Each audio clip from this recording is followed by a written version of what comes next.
Gareng, apa? Ini ya kejaba iki Mangayu Bagya kamardikan sing kaping 74. Heeh. Ya. Awake dhewe ngaturke penuwun karo panjenengan Bapak Presiden. Pak Insinyur Haji Joko Widodo. Heeh. Anggone kepareng wis napak asmane netepake tanggal 7 November dadekake Hari Wayang Nasional. Ngono ya iya. Tuku ngenteni nganti 15 tahun. Kok 15 tahun ya. Ya wiwit tahun 2004 rikala semono nganti panjenengane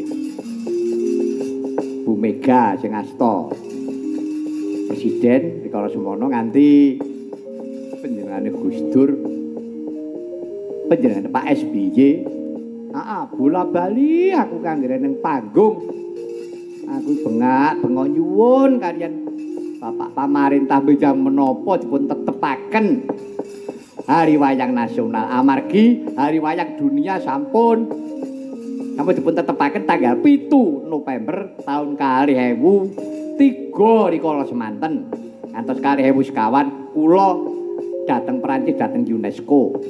Ya ta? Heeh. Mula rikala semono nganti tak rewangi. Ya nuwun sewu aku rutus tak wanek-wanekke. Aku karo Ketua Pepadi Persatuan Pedalangan Indonesia. Ya eneng Pak Kondang Sutrisno sing kagungan wayang karo gamelan. Mas Teguh Cokro sing mau sore ndampingi aku. Di Ragil terus aku dhewe terus Pak Eko Cipto sowan bareng ngadep ana ngersane Bapak Muldoko. Dos pundi Pak nasibipun wayang menika badhenipun nika Hari Wayang Nasional. Udah pokoknya jangan khawatir Pak mantep dengan bapak-bapak dari Pepadi nanti saya yang akan matur Bapak Presiden. Alhamdulillah Kang Gareng awis saka rikala semono matur karo Pak Muldoko ya karo Pak Menteri Sekretaris Negara Pak Pratikno. Alhamdulillah iso kasembadan. Wah, senengku ra ilok-ilok teku berjuang rikala semono taun 2004. Ketari iso kasembadan. Ya, wayang pengakuan dunia. Ya, kuwi Kang Gareng. Heeh. Ya muga-muga saya ngrembaka apa menawi kepareng ana parilah saking Bapak Presiden wayangan ning Istana Merdeka. Saya mimbuana engko ya Bapak Menteri kepareng wayangan pun sedaya Bapak Menteri kersa gelar wayang. Wah pun wayang saya mubal. Apa meneh Truk tanggal 7 November kuwi nek ora kleru Jawa Tengah wayangan serentak. Wayangan serentak Truk. Bapak Gubernur Pak Ganjar Pranowo paring dawuh karo para bupati karo wali kota se-Jawa Tengah kon wayangan kabeh. Bareng-bareng wis piye wis elok ora ngono ya iya aja semlang aja kuwatir mbleduk wayangan iya kok arep bothok wayang kelakon iya ning ya ora perkara le wayangan terus perkembangan wayang selanjutnya bagaimana iki yo pekerjaan berat abot sanggane ngono ya terus iya tapi zamane wis beda Kang Gareng ya toh zaman iki wis beda tegese beda karo zaman biyen nom-nom aku ya zaman no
ting pandam sumula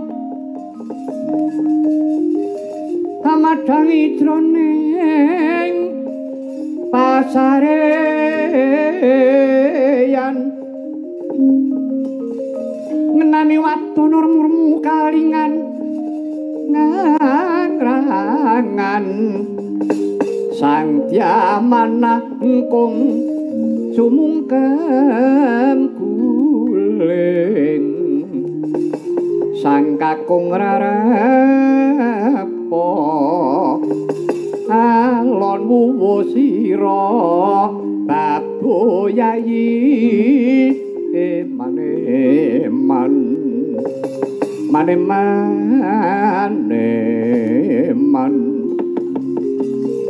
piratentik branto yayi ulun tadah runte ulun tadah runte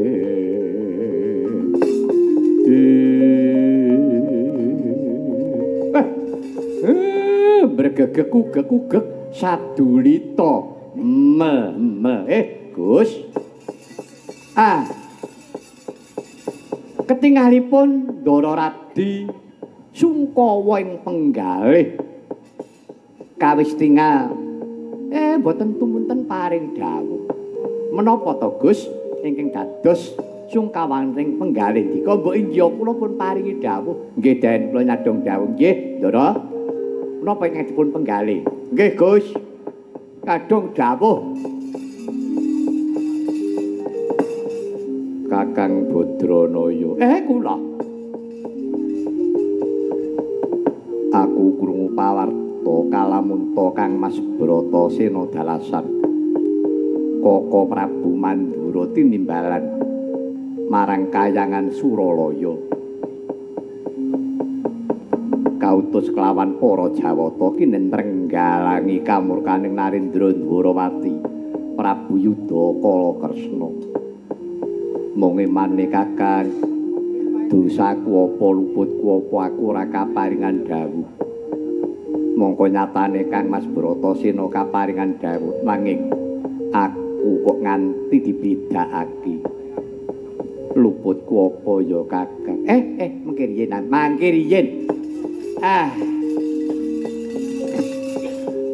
ngaten nggih Gus mulai saking pemanggih kula ingkang ngraka sinuwun Mandura dalasan ingkang ngraka Ndara Bratasena menika boten benten-bentenaken sesamining kadang namung sedaya pakaryan sedaya jejiban menika sampun wonten ingkang nata ingkang nata sinten Gusti ingkang murbeng dumadi mengkono ya Kakang nggih menawi panjenengan menika dipun keparingaken nderek sabiyantu mangke rak wonten marginipun Den ngono ya Kakang inggih pun kula atur pitados sedya becik dadine apik sedya arah hayu nemu karahayon ya Kakang yen to pancen kula yututna laku jantraku muga-muga aku antuk pituduh kepriye margane nggonku suka sabiyantu nggih mangke rak wonten jalarane Gus monggo kula dherekaken Ndara